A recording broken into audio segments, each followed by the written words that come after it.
If you love me, please don't judge me. Got my hands tied, the power's above me. Don't shoot the messenger, I'm just a puppet here. If you wanna place blame, then look to the puppeteer. Family, fortune, envy, jealousy, privilege, passed on, legacy, secret, sabotage, borderline, felony, suicide, subtract, selfish, pedigree, yeah.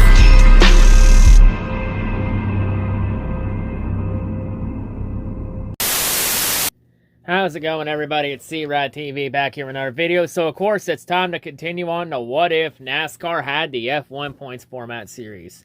So, the last time in this series, we started taking a look at the ARCA East Series and the 3 seasons it ran in the 1980s. And we learned that in the few seasons that it did run, a couple things changed, a few things stayed the same.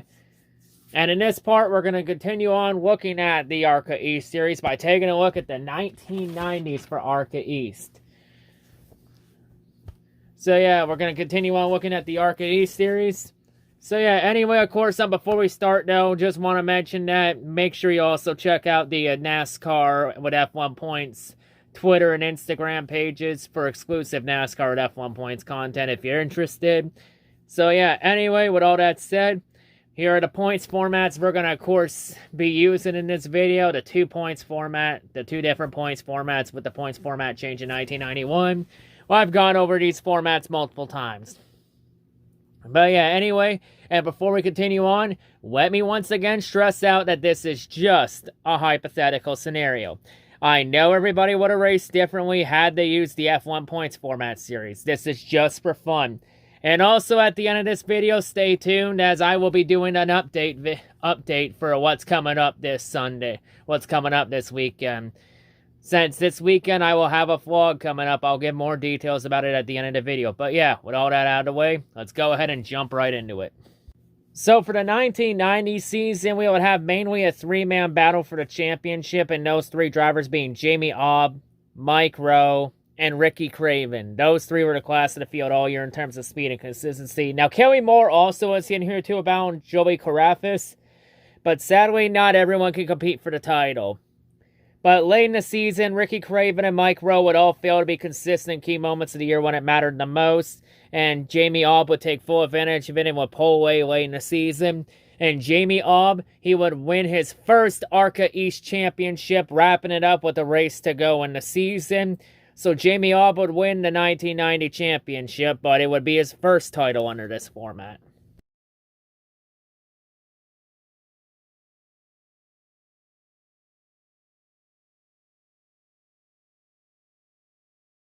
So the 1991 season, it was all about Ricky Craven. Like, Ricky Craven was just a class of the field all year in terms of speed and consistency. Like, nobody, and I mean nobody, was on Craven's level in 1991. And Ricky Craven, he would easily steamroll over the competition and cruise to his first ARCA East Championship in 1991.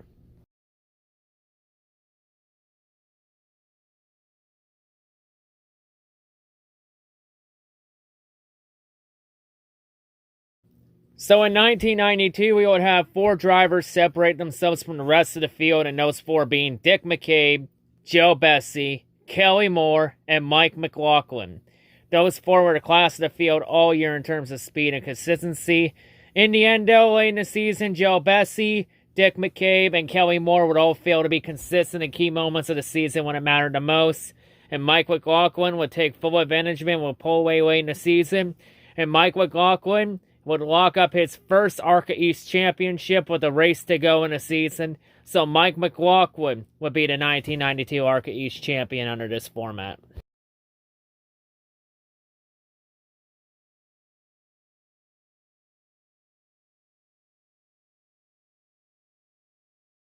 So for the 1993 season, it was one of those weird seasons where there wasn't a clear-cut dominant driver all season. Like, there were multiple drivers that were vying for the title. In the end, though, 7 drivers separated themselves from the rest, and those 7 being Dick McCabe, Kelly Moore, Mike McLaughlin, Bobby Dragon, Jamie Aub, Stub Fadden, and Robbie Crouch. Those 7 were the class of the field all season in terms of speed and consistency. In the end, though, late in the season, Bobby Dragon, Jamie Aub, and Stub Fadden would all fail to be consistent in key moments of the season when it mattered the most, and they were eliminated with around a race or two to go in the season, respectively. So in the end, the championship battle would go all the way down to the season finale at Lime Rock, with Dick McCabe entering with a 1-point lead over Robbie Crouch, a 5-point lead over Kelly Moore, and a 9-point lead over Mike McLaughlin. So Robbie Crouch, he just needed to finish ahead of McCabe in the points positions to win the title. McCabe just needed to stay ahead of Crouch to win the title. Kelly Moore would effectively need to win the race to have a shot at the title, or at least finish second or better. Or yeah, just win the race to have a shot at the title. Second or better to win the title. And McCabe finish outside the points. And then Mike McLaughlin, he would need to win the race and would need McCabe to finish outside the points to have a shot at the championship. In the end, though, in the season finale at Lime Rock, Robbie Crouch, he would end up DNFing midway through the race with a carburetor issue and would finish 29th, so that eliminates Robbie Crouch from the championship. Then Mike McLaughlin, that same lap that Crouch had issues, McLaughlin would also DNF with an ignition issue. So that DNF would cause McLaughlin to finish 28th, and that eliminates Mike McLaughlin from the championship. And then Dick McCabe, he would end up finishing 11th in the race. So it was set up to where if Kelly Moore could finish second or better, Kelly Moore would win the championship. In the end, Kelly Moore would fall well short of goal by finishing 4th in the season finale. And since that 4th place finish wasn't enough, it means that Dick McCabe would end up edging out Robbie Crouch for the championship by only 1 point. So Dick McCabe would still win the ARCA East Championship in 1993.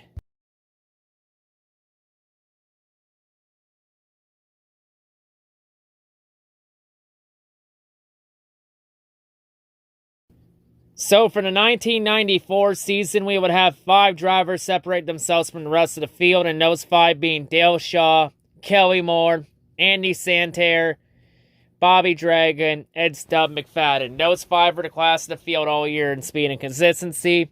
In the end, though, late in the season, Andy Santerre, Dale Shaw, Stub Fadden, and Bobby Dragon, they would all fail to be consistent in key moments of the season when it mattered the most. And Kelly Moore would take full advantage of him with pull away late in the season. And Kelly Moore would lock up his first ARCA East Championship with a race to go in the season. So Kelly Moore would be your 1994 ARCA East champion.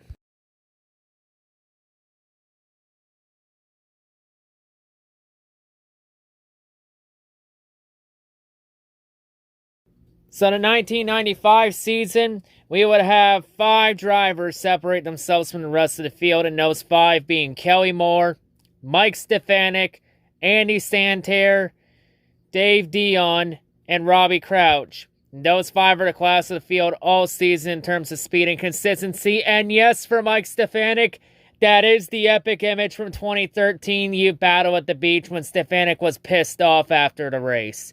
I had to include that image for Stefanik, because that's how everyone really remembers Stefanik was that moment, too. That and his dominance in the wheel and modifieds and shit. But yeah, anyway, continuing on, staying on topic, in the end, though, late in the season, Andy Santerre would fail to be consistent when it mattered the most, and he would be eliminated with a race to go in the season. So in the end, the championship battle would go all the way down to Lime Rock, with Kelly Moore entering with a 1-point lead over Robbie Crouch, a 4-point lead over Dave Dion, and a 7-point lead over Mike Stefanik. So Robbie Crouch just needed to finish in the points ahead of Kelly Moore to win the title. Kelly Moore just needed to stay either ahead of David Crouch, need to finish ahead of Robbie Crouch in the points to win the title. Dave Dion needed to finish at least in the podium to have a shot at the championship and have Crouch and Moore finish outside the points. And then Mike Stefanik would need to win the race and would need everyone else to finish outside the points to have a shot at the title. So in the season finale at Lime Rock Raceway, Mike Stefanik would have a number of issues in the finale and he would finish in 20th 4 laps down. Dave Dion's team, so that would eliminate Stefanik from the title battle. Dave Dion's team struggled throughout the race, and he would end up finishing 16th a lap down. So that eliminates Dion from the title picture. While Kelly Moore, he would run around top 10 most of the race, and he would finish 9th. So it was set up to where if Robbie Crouch could finish 5th or better, Crouch would win the championship. And in the end, Robbie Crouch would do just that, as Robbie Crouch would finish 5th in the season finale at Lime Rock, and that 5th place finish would be more than enough for Robbie Crouch to edge out Kelly Moore for the 1995 ARCA East Championship by only 1 single point. So Robbie Crouch would be the 1995 ARCA East champion under this format.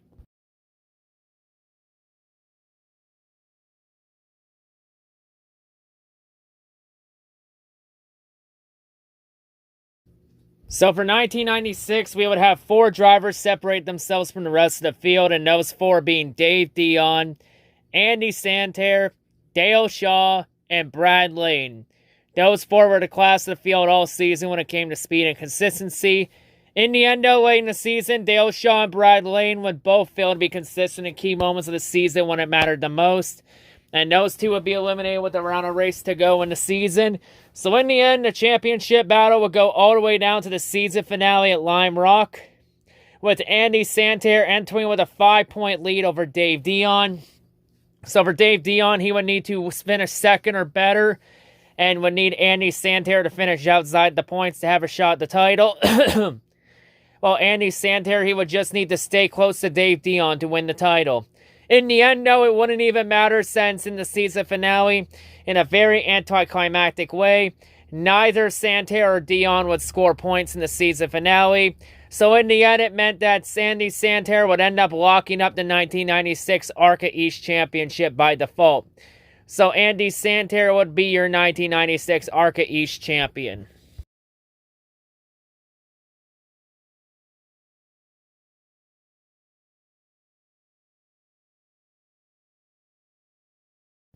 So the 1997 championship, it was a close 3-man battle for the title between Mike Stefanik, Jerry Marquise, and Dave Dion. Those 3 were the class of the field all year when it came to speed and consistency. A very close championship battle that in the end, the championship battle would go all the way down to the season finale at Lime Rock, with Mike Stefanik entering with a 2-point lead over Dave Dion and a 7-point lead over Jerry Marquise.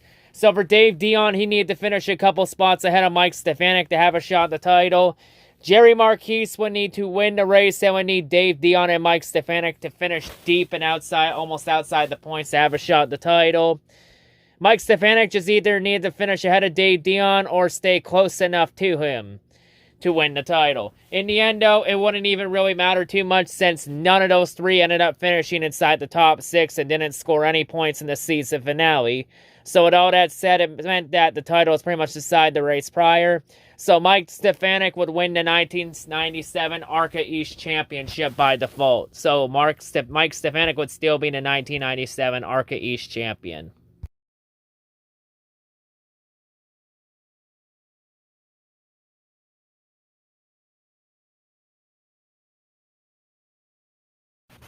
So for the 1998 season, we would have 4 drivers separate themselves from the rest of the field, and those 4 being Mike Stefanik, Brad Lane, Kelly Moore, and Tom Carey Jr. Those 4 were the class of the field all year in terms of speed and consistency. A very close championship battle between the 4 that in the end, the championship battle would go all the way down to the season finale at Lime Rock Raceway, with Mike Stefanik and Kelly Moore both entering tied for the points lead.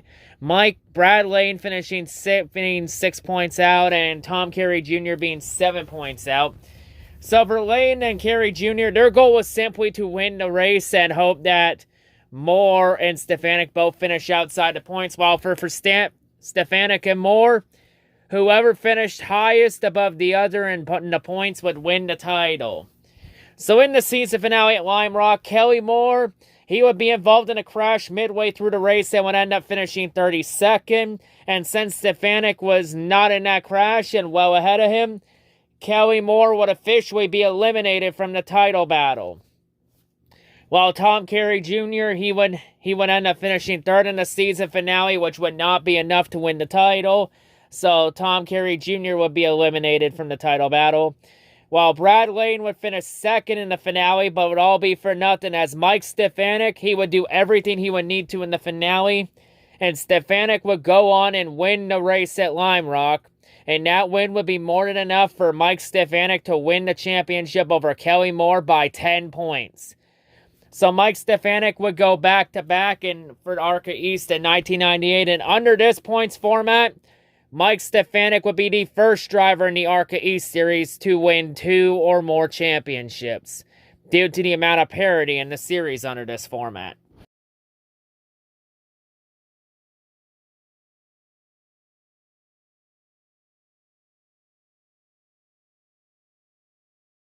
So the 1999 season would be all about Brad Lane. Like, Brad was just the class of the field all year in terms of speed and consistency. Like, nobody was on Brad Lane's level in 1999. And Brad Lane, he would go on and easily cruise to his first ARCA East championship in 1999.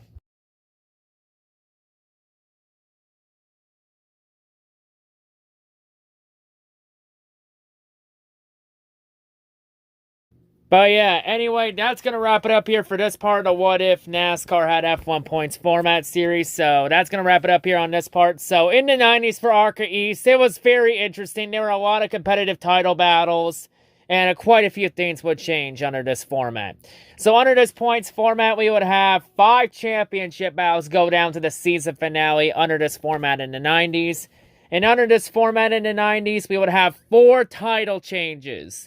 And those 4 title changes being 1992, 1994, 1995, and 1996. So, quite a few things would change under the F1 points format in ARCA East. But for the most part, a few things would stay the same for sure. So yeah, that's going to wrap it up here for this part of What If NASCAR Had F1 Points format series. Next time on this part, we're going to be taking a look at the ARCA East Series again, heading to the 2000s, the turn of the millennium, to see what would have changed under the F1 points format and what would have stayed the same under the F1 points format. But yeah, anyway, so also quick update, there will be no review for the Las Vegas races this weekend because, last minute announcement, I'm going to be at the NASCAR Penny Series races at Delaware Speedway, the Penny's Championship Fall Brawl, this Sunday for the doubleheader. So I'll be there for both races, and I will be doing a vlog, so I will not be doing any review for the Cup race at Las Vegas or Trucks or Xfinity. So no review this week. The vlog effectively replaces it, so you have that to look forward to. The vlog should be up sometime on Monday. So yeah, you have that to look forward to. So yeah, anyway, that'll wrap it up here for this part. Of course, like I mentioned, if you want to check out the NASCAR with F1 Points Twitter and Instagram pages for exclusive NASCAR with F1 Points content, go for it. You know, if you want to, go check it out if you want. Your choice. But yeah, anyway, that's all I got to say for this part. The next part of this What If series, it'll be probably out sometime next week, or depending on how fast I do my research.